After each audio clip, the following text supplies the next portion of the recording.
بسم الله الرحمن الرحيم. السلام عليكم ورحمة الله وبركاته.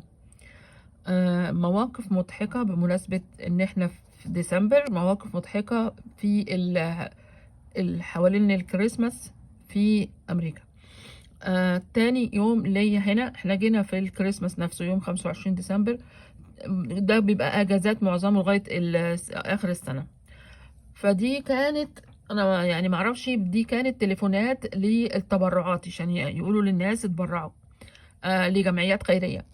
انا رديت، مع ان كان في مكنة مخصوصة للرد على الحاجات ديت وتسجيل اي حاجة عايزة تتسجل، يعني حد يسيب رسالة غبية. المهم يعني رديت، فكرت ممكن تكون حاجة مستعجلة، طبعا لا. و لما رديت لقيت واحد بيقول لي احنا يعني مش عارفة جمعية كذا وعايزين فلوس كذا. اصلا انا معرفش اساسا الفلوس هتوصل لهم ازاي، ما عنديش اي فكرة عن اي حاجة يعني. ولا حتى عندي فكرة عن المبلغ اللي هو المتوسط اللي هما بياخدوه.